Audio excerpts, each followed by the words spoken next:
This podcast is sponsored by nobody. Hey dudes, welcome to Splat from the Past, the only 80s themed horror sci-fi show where things can get totally radical. Now today, I will be welcoming a criminally underrated singer-songwriter, and I'm talking about D.L. Byron. You all know his classic hit that Pat Benatar sang, Shadows of the Night, in 1982. He recorded the song first, and he recorded a great underrated album called This Day and Age back in 1980. And he's coming on the show today.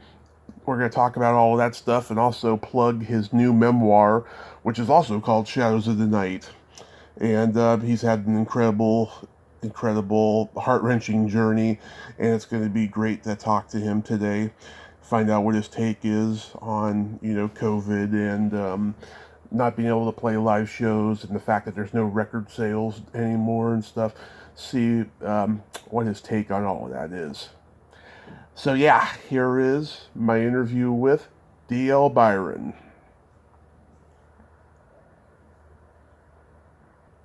Hello? Hey DL, welcome to the show, sir. How are you today? Oh, good, Tommy. How are you? I am spectacular. This is such a great honor, and I thank you so much for taking the time today. Oh, no problem. So let's start with the book Shadows of the Night, which you mentioned to me in email. I haven't read it yet, so let me start by asking you, what made you decide to write a memoir? Well, I guess it was when my birth mother passed away, I sort of realized that somebody really should tell this story because it was just too important, too moving, and I thought it could really be helpful to other people if they would, sort of read a story like this. And I thought there would probably be a lot of people out there who could relate to, what happens in this story. Basically, the book is called Shadows of the Night, How One Man Survived the Trauma of Adoption, the snares of the music business, and found his birth mother and 7 sisters. So it's more than just about my adventures or misadventures in the music business. It's about my struggle with adoption trauma, which is a very real thing and is an issue that I don't think a lot of people are having a conversation about yet. Right. Amar, but there probably should be people who are talking about it a little bit more, because it really is sort of a thing, a real thing. It was, my childhood was a struggle for me, and I was able to sort of overcome it and come to New York with basically nothing more than $200 in my pocket and a week's worth of clothes and a guitar, and get into the music business, which was, everyone told me how impossible it was, and made my way. The crux of the story is basically when I was about 8 years old, I realized that I didn't look like my parents at all. Yeah. And I questioned my mother about it, and she said, well, you're adopted, which means you're special. And she went on and said a few things, but at the end she capped it off with, and your birth mother died in childbirth. So even at 8 years old, my 8-year-old brain was able to wrap around that statement and was like, whoa, I killed my mother. But somehow there was a part of me that didn't believe what my adoptive mother was telling me. Yeah. I couldn't believe that I was not only responsible for this woman's death that I didn't know, but I just wanted to believe that she was still alive. And I kept that belief with me through my entire life and career until sometime in the late 90s. I registered with the adoption agency actually that handled my adoption in the first place. Mm-hmm. And within 2 or 3 years, the caseworker that I was assigned actually found my mother and also 7 sisters, 2 of which lived in my hometown where I grew up, and I could have stumbled over them at the grocery store, never known it. Yeah. But yeah, it's quite a story, and many coincidences in the story that are surprising and unusual. And I just felt when my mother passed away in 2015, after I had spent more than a decade with her after finding her. Just felt like somebody should write this down because it was a really interesting story that I thought might be helpful to others. That's a long answer to your question. I'm sorry. Oh, no, that's perfect. Yeah, I mean, I was reading in the description about how you talked about how you were adopted and then abused by the parents. That touched my heart because my best friend, who unfortunately is no longer with us, he was adopted and he was abused by his parents. And he got to meet his birth parents about 6 years before he passed, and he had a relationship with them. I take Wonderful. I take it you got to meet yours as well. My father, no. My father was sort of apparently for my birth mother, he was a ship passing in the night, I guess. She wasn't even able to remember his name. But certainly I got to spend a number of years with my mom and getting to know my sisters as well, who were all wonderful. And they were so gracious when I found them. I found my middle sister first. That was the first phone call I made, and it was like the hardest phone call I had ever had to make in my life. My adoption,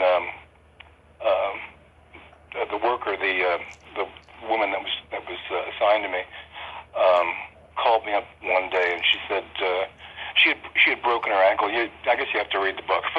Yeah. She had broken her ankle, and she was out of work for a number of weeks, about 8 weeks.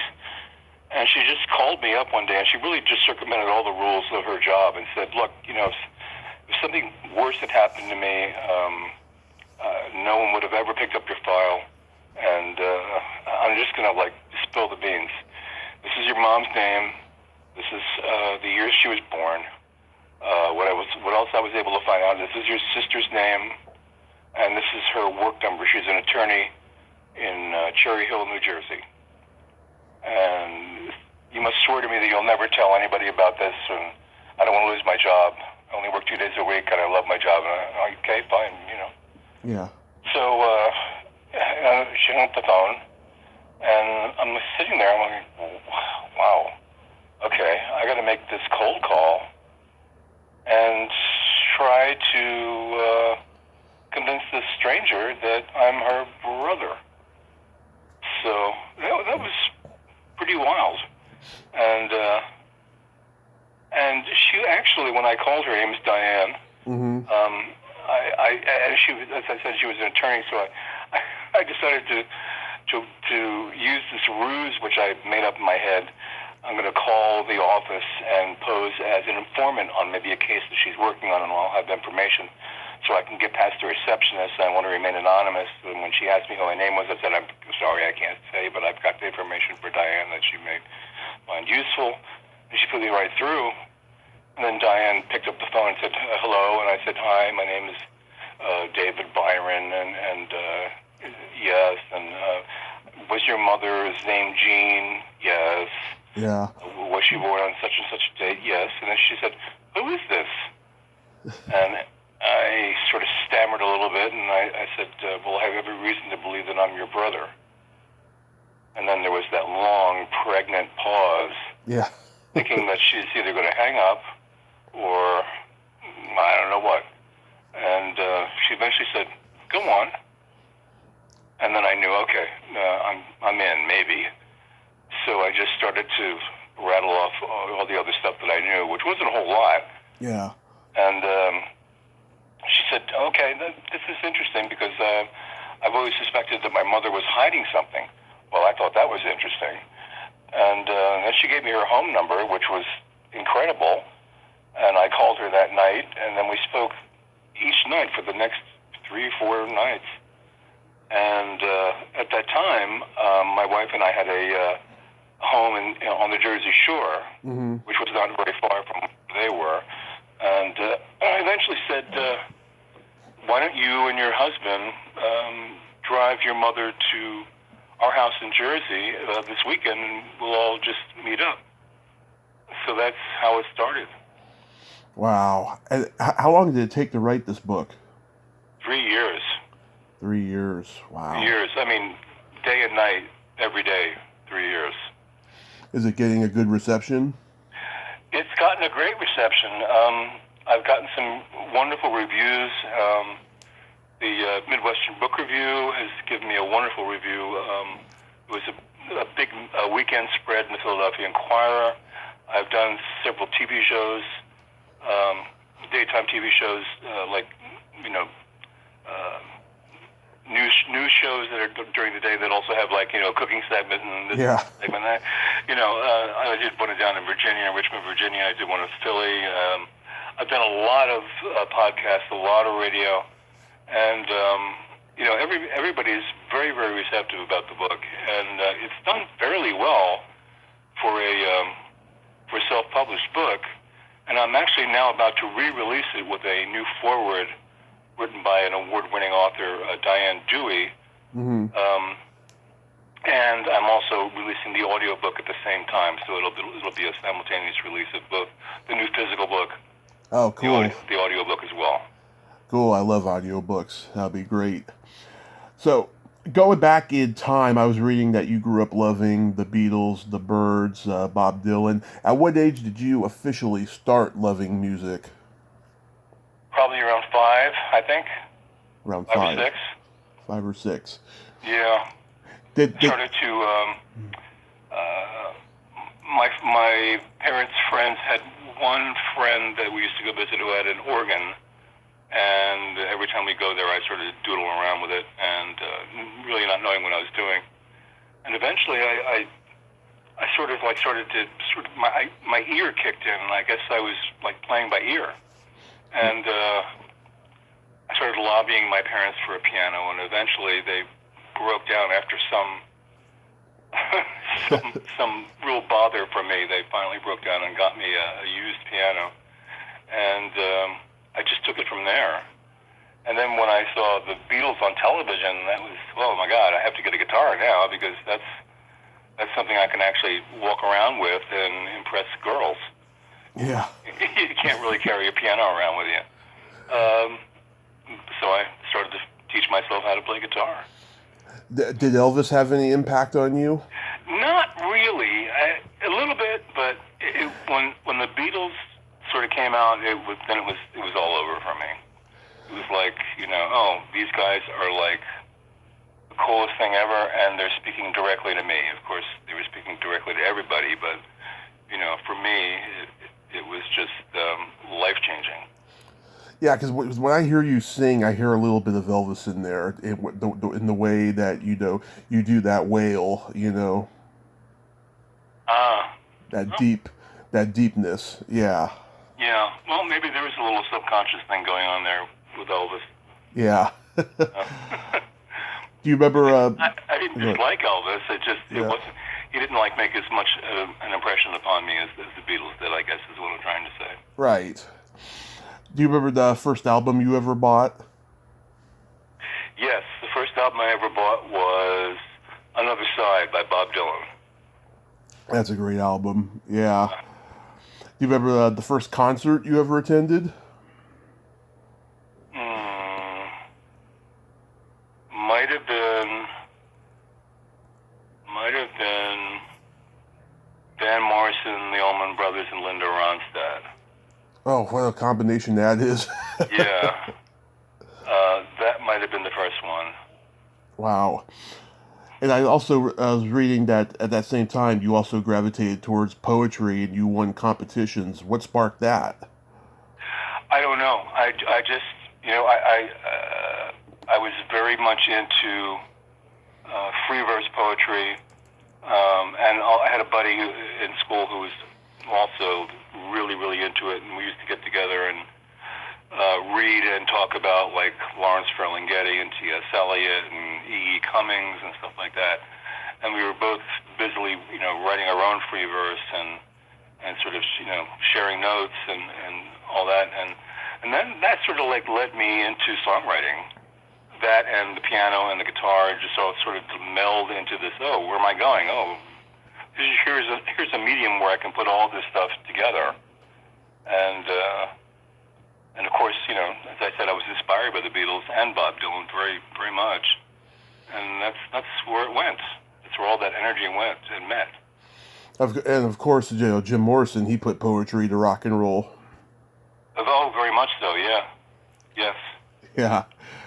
So in high school, you formed garage bands. Were you doing mostly covers, or is that when the songwriting started? No, we were doing covers, and the songwriting was starting around that time. I wasn't like confident enough just yet to start playing my stuff with the band, but we were doing covers of hits on the radio, mostly like British Invasion stuff. But we'd always try to make it sound different than the record. Mm-hmm. Because I just didn't see the point in doing like an identical sort of like, let's cop this exactly as we're hearing it like on the record or on the radio. I always wanted to make it just a little bit unusual. So we would do a Kink song and just make it a little different somehow. Mm-hmm. Yeah, because I know some bands, they like to play it harder and faster and put their own little spin on it. Right. Right. It's kind of like years later, after the first Arista record, mm-hmm.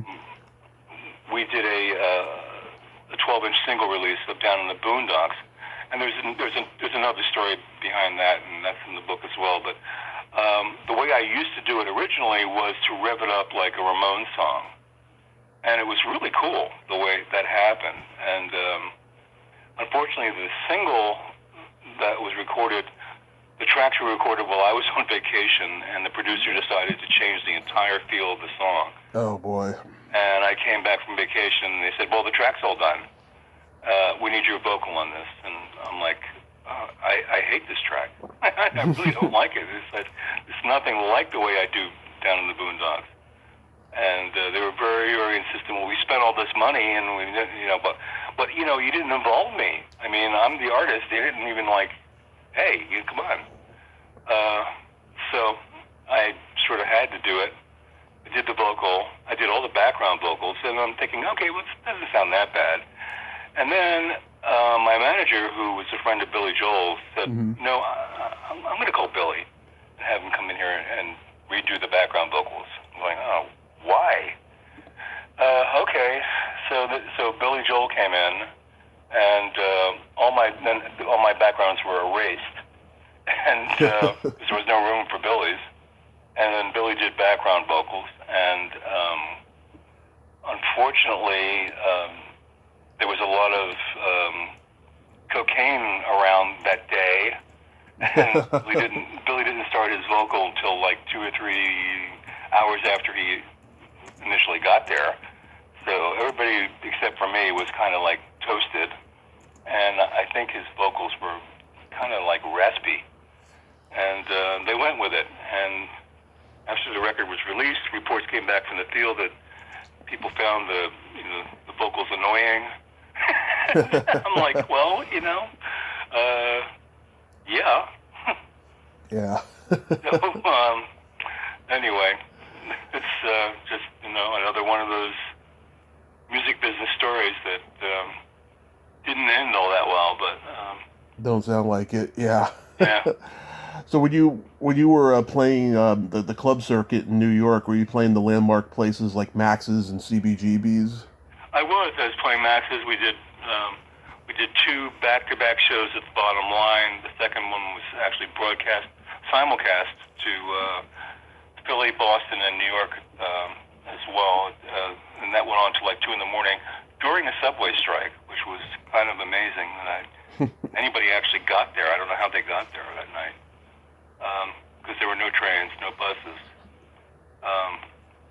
And yeah, we were doing the big rooms in town here, the Ritz and other places. I did CB's a couple times. And then we went on tour with Boomtown Rats opening for them, and then we were switching off from them to Bob Seger. So we were then all of a sudden playing like 15, 20,000 seaters, and that was a lot of fun. Yeah, who were the acts that were in the club scene in those days? Yeah. Like the Flesh Tones there? Yeah, they were around. Of course, the Ramones were still around. Mm-hmm. There were a lot of who you would naturally expect to be around were there. Right. Just, names aren't coming to my head right now, but yeah, it was a pretty nice music scene at the time. It was pretty vibrant. Oh yeah, it was a small world. Everybody knew each other. There was no internet. New York still had kind of a seedy feel to it, which a lot of people I've talked to said they wish it was still there because it was very special. They said the seedy feel. The seedy feel, yeah. Yes, it was. I mean, seedy, like yeah, funky. Yeah, it was. It was. Yeah, now it's pretty much gentrified here. CB's is no more, and there's like a Citibank a few doors down, and wow. It's just. But yeah, those days were very special. Did you ever see Willie Nile? I know Willie. We were on the same label. Oh, okay. Yeah. Yeah, he's great. I love his music. Yeah, Willie is great. Yeah, we were kind of we still are kind of friendly. Nice. He was signed to Arista too. He had sort of the same situation with Arista that I did. I don't think. As much as people say good things about Clive Davis, I think that he had sort of a blind spot or two, and I don't think Willie got what he was hoping for out of Arista. Yeah. In sort of the same way that I didn't get what I was hoping for too. But he's made a real good go of it though. He's survived. He's on a pretty good track. Yeah. To go on tour with the Boomtown Rats and Bob Seger, that must have been amazing. That was, yeah. It was great. The first gig with Seger was in Fayetteville, and that's a military town. I think it's Fort Bragg, isn't there? Yeah. And I peered out from the wings, and I'm thinking, wow, there's just a sea of crew cuts out here. These people aren't going to like our stuff, And we were all like dressed in pretty garish, colorful clothing, and we looked very, very, dangerously urban. And we came out on stage, and they just went crazy. They just loved it. So it was very nice, and Bob was very gracious. Bob Geldof not so much, but yeah. Seger, yeah, he was great. Oh yeah, I know the famous Geldof stories. Yeah, our first gig with them was in Philly at what was it called? Oh, it was a smaller venue. It was about a 5,000 seater. It'll come to me in a minute. And I don't know whether they knew that our record was hot at the time or what the deal was, but we got to the last song in the show, and all of a sudden the front monitors, the stage monitors, the wedges right by where I was singing, just went out. And I'm talking to the audience. I'm saying, "Can you hear me?" And they're all going, "Yes," but I couldn't hear myself. So I sort of backed up into I surmised that there was some treachery, about, so to speak. Yeah. I backed up into the band so I could hear what key I was singing in. And we did the last number, and it came off fairly well, even given the inconvenience of not being able to hear myself. And then I went over to sort of the side of the middle stage, and I started to make like I was throwing the mic to the guy who was running the sound, who was off in the wings, And he was the guy that actually was instructed to sabotage us.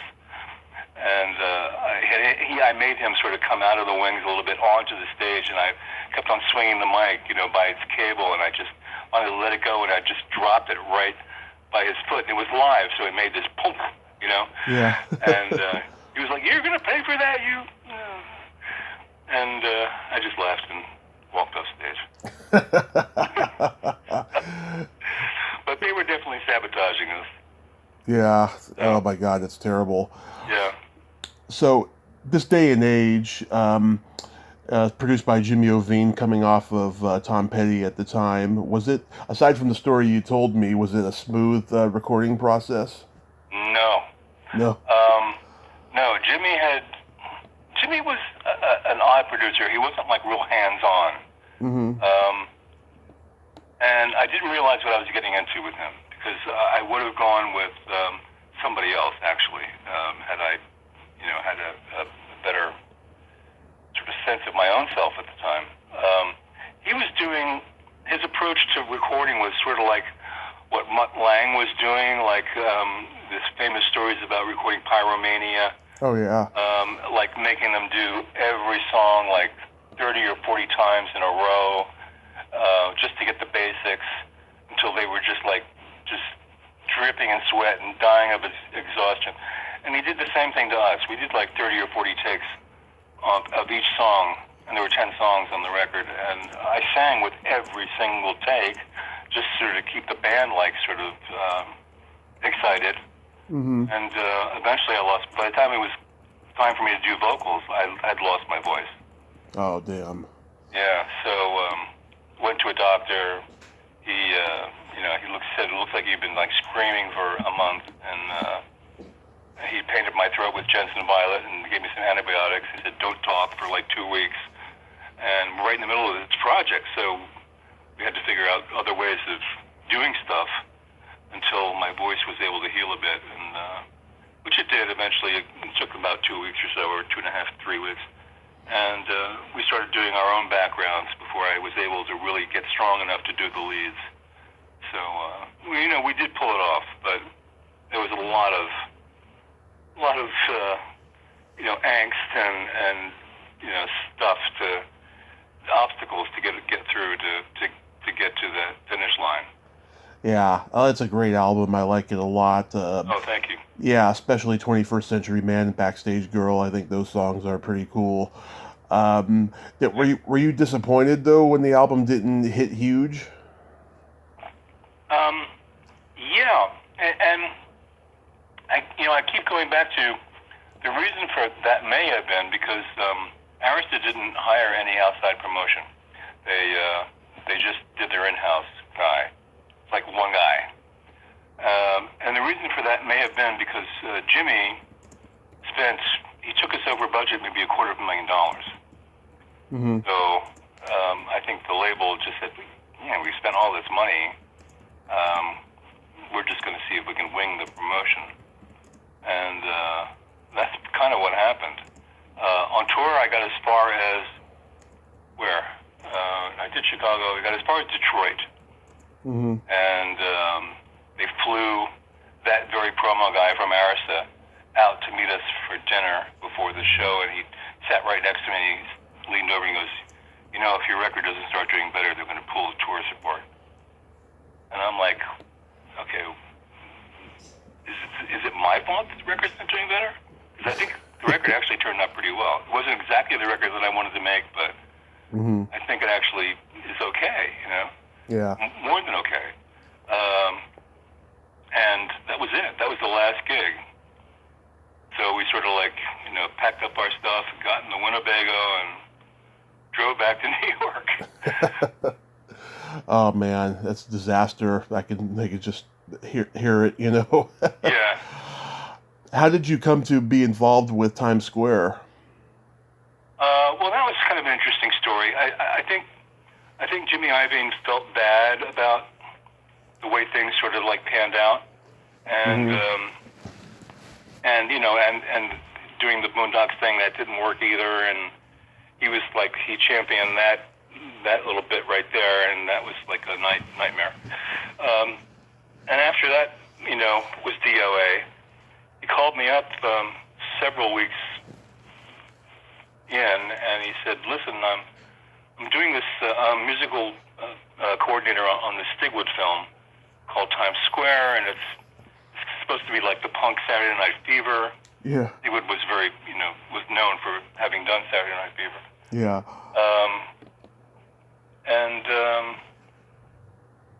I want to meet with you and talk about it. I said, all right, Jimmy. I mean, I wasn't like that excited about meeting with him again because he wasn't like, I don't think he had done right by me. But I met with him and he said, look, it's a story about, rich girl meets poor girl. They run away together and they hang out on this pier in New York City and they start communicating, very cryptically with this late night DJ and Tim Curry's going to play the DJ and and I need an opening song. So, write me something. I said, okay. So I went home and I'm sitting on the piano. Okay, rich girl and poor girl run away together. And within 20 minutes, I had written Shadows of the Night. Wow. So I said, okay. It was one of those like automatic songs that just come out of you. That's just, like, you're not really working at it. It just all of a sudden appears. So I went up to Arista and asked them if I could make a simple like piano vocal demo in their little studio, and they let me do that. Mm-hmm. And then I played that for Jimmy, and he said, well, this is really good. I think we should make like a full-blown demo. So we did, and my drummer and most of my guys were like off on other projects. One had gone to Willie DeVille, to Mick DeVille. Mm-hmm. My drummer had gone to Germany to play with Helen Schneider, and so I had to put together some people. So I called up Gene Cornish from the Rascals and Photomaker at the time. And I said, can you get Dino to play on this demo for me? And no one could actually talk to Dino directly. Dino was very shy and sort of, reserved. And he said, well, I'll ask him. So Dino, said yes and came in, and he played drums on it. And we had a bunch of other studio guys that were really excellent players. And we put together a really decent demo of it. And Jimmy calls me up another 2 weeks later and says, listen, I can't seem to find a place to put this in the film. It just doesn't seem to fit anywhere. Would you come down and meet with me again? And I said, okay. And I met with him at this other studio that he was working at. And he said, listen to this. And he played me a cassette of Graham Parker doing You Can't Hurry Love that was recorded live in some club in London. Mm-hmm. And he said, can you comp this? And I said, yeah, I think I can. So that's what I did for that soundtrack. And whose idea was it for you to cover You Can't Hurry Love? It was Jimmy's. Oh, okay. I like it. I think it was better than Phil Collins' version.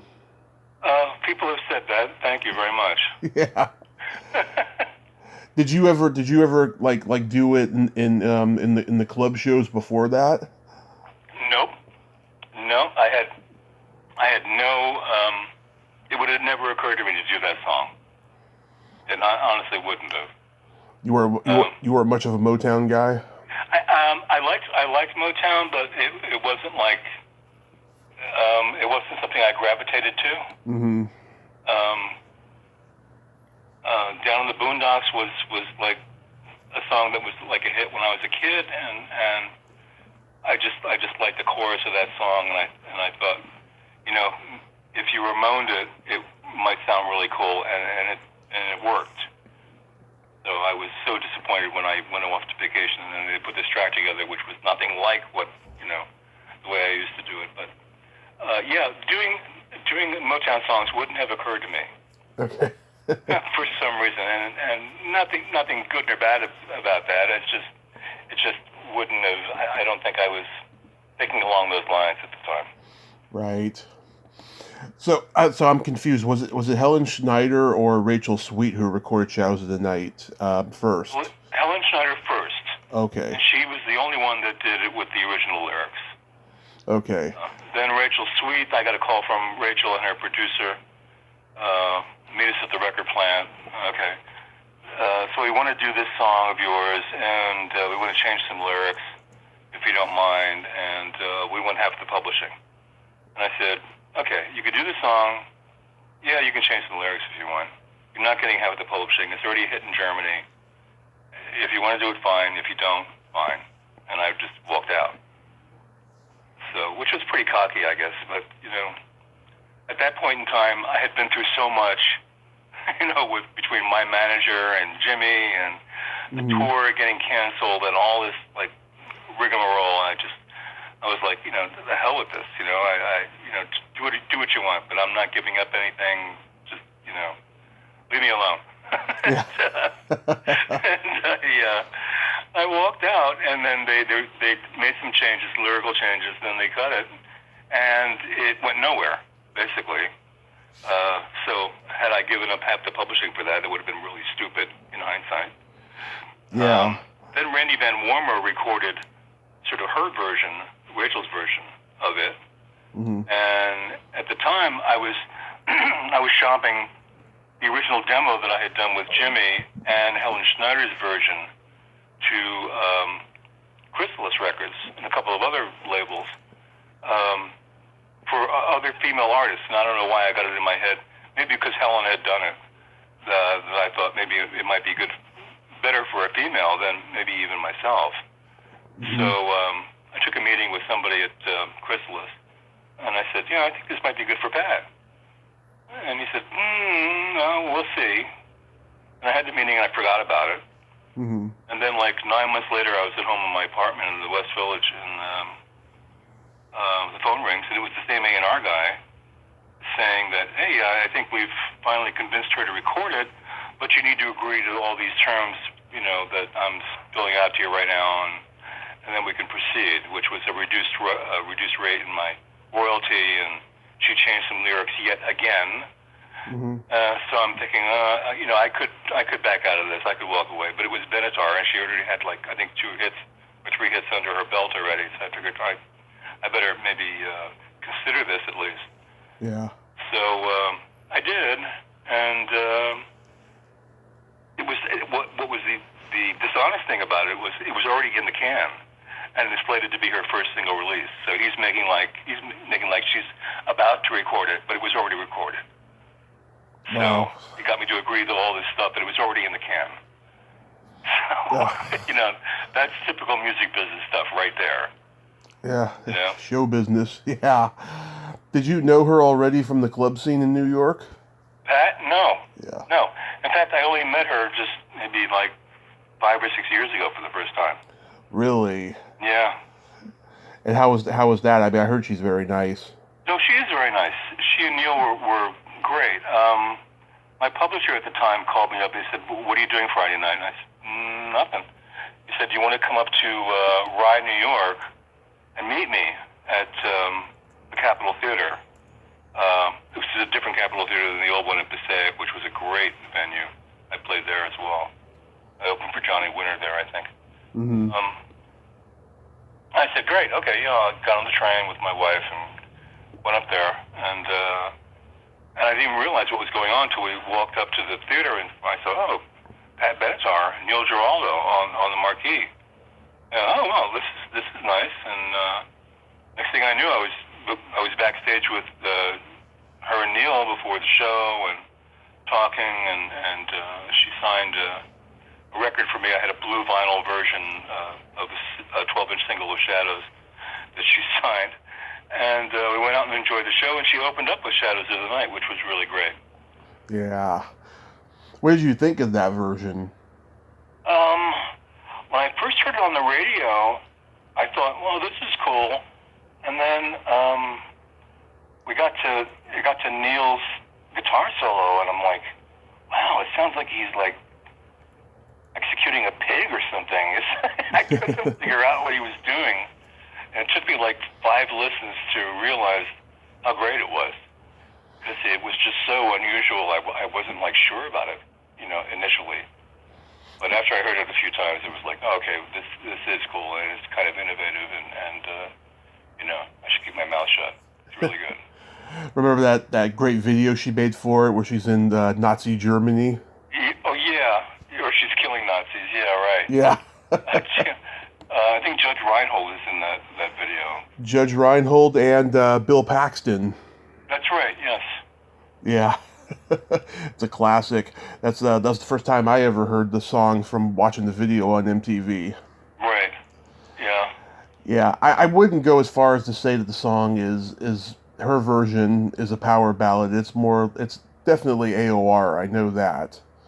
It's like Yeah. a early '80s, hard rock new wave version. Yeah. Which Yeah. which version of the song do you prefer, though?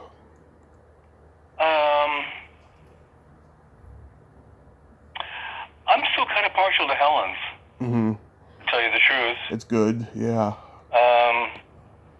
Only because it's true to the song, maybe. Mm-hmm. And hadn't gone through all those mutations that it went through along the way to get where it eventually landed. But I liked her version. And I liked Pat's too. I really didn't care for Rachel's that much. Mm-hmm. As I said, Randy Van Mormer did a really good version. I liked the quality of the recording, but he basically did Rachel's version of the song. Maybe that's all he had on his plate. That cover came out of nowhere. I had no idea he was doing it. It just happened. So I still gravitate back to Schneider.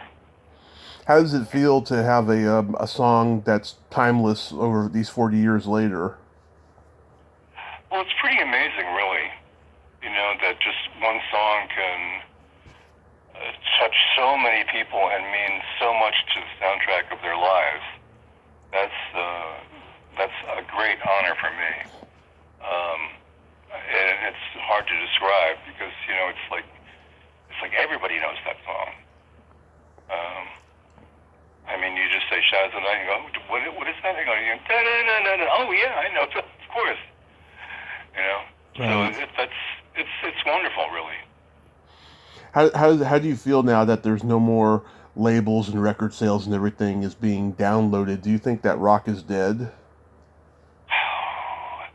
It's certainly on its knees. Dead, I'm not quite sure, but it's there's almost a nail in the coffin, I think. Yeah, I think rock will live on in our playlists, our radio concerts, when they can perform concerts, and whoever's left alive, definitely, but the music just out there today, it's all alternative, and it's all that corporate mall pop stuff. It's not the same anymore. Yeah, that's true. That's true. Yeah, I think musical taste, much it's a societal thing, I think, in a way, because music has dummied down, just like I think generally society has dummied down. People. And that's why I made the audiobook, because I realized that nobody reads anymore. Yeah. It's terrible, but nobody reads, and these and younger people, don't know how to spell. They don't know how to use punctuation. Yeah. It's just crazy bad, and it's like we're society is deconstructing itself or imploding or something. I don't know exactly what the right word is, but it's not like it used to be, that's for sure. And it's not like I'm just some old timer longing for the old days. This is serious. Yeah, it's strange, really strange. So with COVID going on, are you doing any live shows or working on a new album? I'm hoping to get to Nashville in the next few months. I've been planning this for a long time. Then COVID came along and sort of knocked that out of the box. I do have one performance lined up for Thanksgiving Eve at my father's place in Roslyn, Long Island, which is a wonderful old venue. Right. To play back in the old days, but it's It's not in the same location. It's in a hotel in Roslyn now. It's not the freestanding club as it used to be back in the day. But I've got a gig there Thanksgiving Eve, and I'm opening for a popular Long Island band called Broken Arrow. Okay. So that'll be fun. I'm just doing a solo acoustic thing, so it'll be interesting. Nice. Me and the harmonica and the 12-string guitar. Nice.